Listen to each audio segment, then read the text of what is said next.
Welcome to the Granada Forum. The Granada Forum is an informational resource center that provides an alternative media for America and the world to view their own opinions and to think their own minds.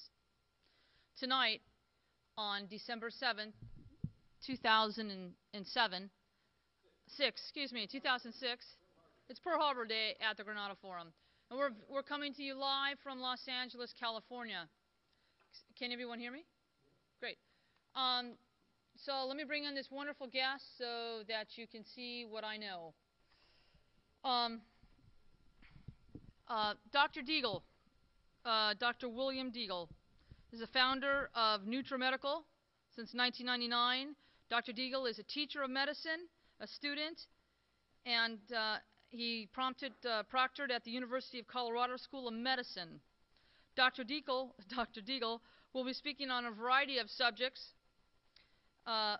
matters of national security and the dangerous situations that are evolving in this country today. So without any further ado, let's give Dr. William Deagle a warm round of applause at the Granada Forum.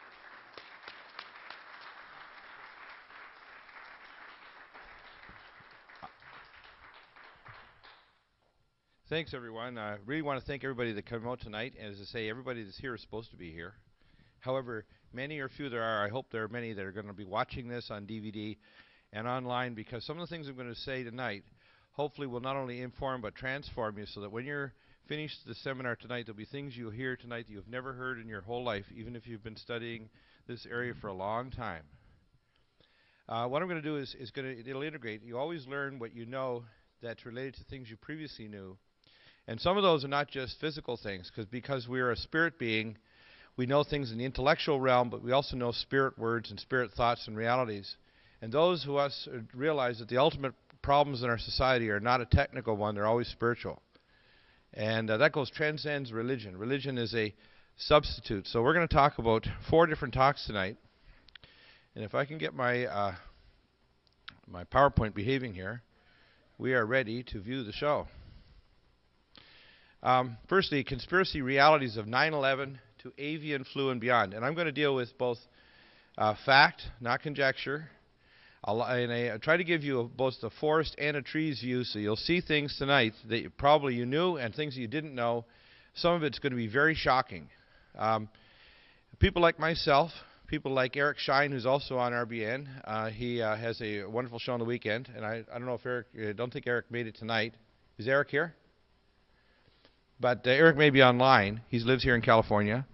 We also have people like Stephen E. Jones, a professor at the University of Utah, that actually presented information proving that Thermate was involved with the bombs in WTC, which of course cut up the building. It was not jet aircraft.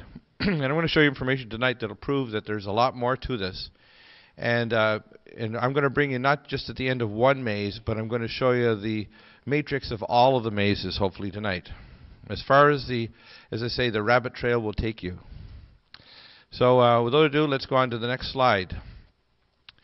In 1995, I was working at Penrose St. Francis Hospital in Colorado Springs as an occupational doctor. And what they like to do is they had a habit of wanting to hire civilian doctors. I was a civilian, although I'd worked with the military many years in both Canada and the United States. I'm a dual citizen. I'm from Detroit, Michigan. Licensed in 3 provinces.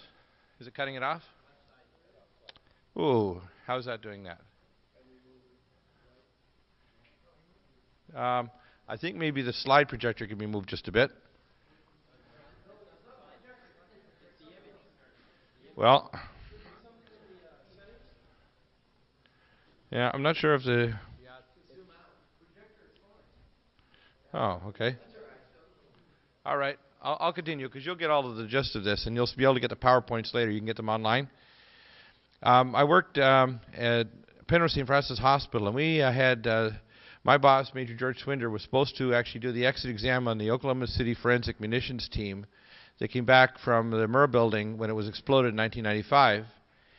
And he was away, and I was the senior doctor. I'm going to be 55 this February. I've been in practice for almost 30 years. Practiced about everything you can imagine, from emergency department, intensive care, burn units, trauma units, ICUs in the middle of nowhere, 300 miles from everywhere you can imagine. in the middle of mountains to military and nuclear medicine, and also handled the teams working on Operation Top Off and movement of our bioweapons, nuclear weapons, and also with facilities such as U.S. Space Command, Strategic Defense Command, Star Wars, Falcon Air Force Base, etc. And what happened is in this time, one of the 5 gentlemen told me that he wanted me to do further evaluations of him because he had radiation exposure. And of course, I was a chemist before I went into medicine and did marine bacteriology research. I was a charter member of Greenpeace back in the early 70s before I went into medicine. And I said, well, this was an ANFO bomb. It was a ammonium nitrate bomb. That couldn't cause radiation burns. He said, you don't understand. I said, look, unless you tell me the truth, I'm not going to do anything for you. You know, gruff old ER doc. And he said, after he broke down after about 15 minutes, he actually started to almost cry. He was pupils pinpoint, ashen white, scared to death. And this guy's a special op military munitions guy that works around things like, you know, high explosives. So obviously, that's not the kind of person that's a special op guy that gets scared easy.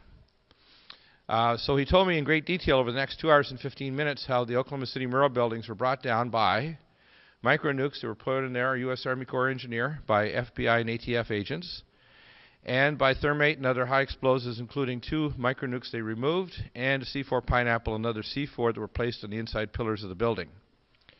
I filed that away, but 4.5 months later, his commanders at Fort Carson found out, and he got court-martialed. I've never heard from him again. God knows what happened to him.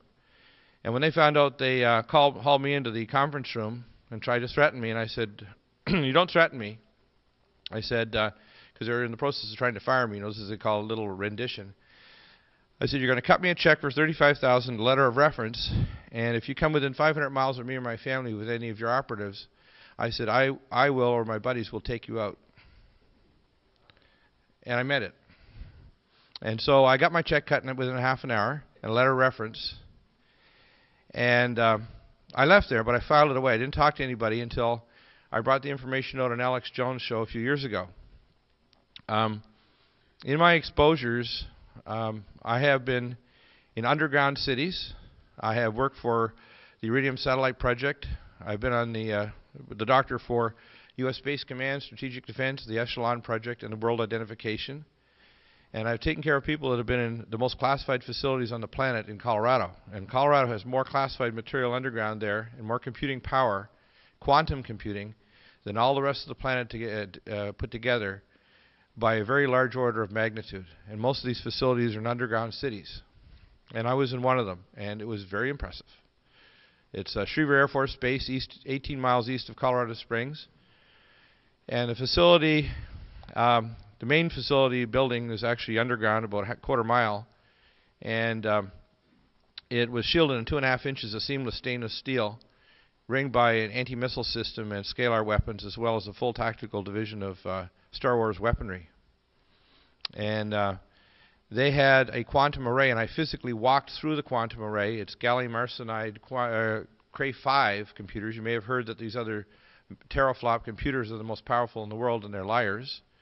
The most powerful computer was developed by Seymour Cray, who 11 months after his discovery, his systems went section 11, I believe it is, chapter 11, and he died on the I-25 freeway just north of Air Force Academy in one of these weird accidental deaths, where a car crossed the freeway in complete bright, clean, black top and completely T-boned his car and crushed him and killed him instantly. So Seymour Cray had done the impossible. He'd actually, without zero gravity, created a gallium arsenide chip that had to be created at almost minus 200 degrees Kelvin in order to create this chip that allowed quantum computing. To give you an idea, the Cray 4 computer, the Cray 5 can do the calculations in teraflops that's equivalent to 100,000 Cray 4s. Gives you an idea just how powerful this is. And I'll show you tonight why quantum computing is part of the matrix they're building and why this is so important. When I walked through the array, they had hundreds and hundreds of Cray computers, all in a giant cube underground, connected by fiber optic high-speed networks. And they weren't just using regular, they were using ultraviolet fiber optics, which is much, much higher speed energy,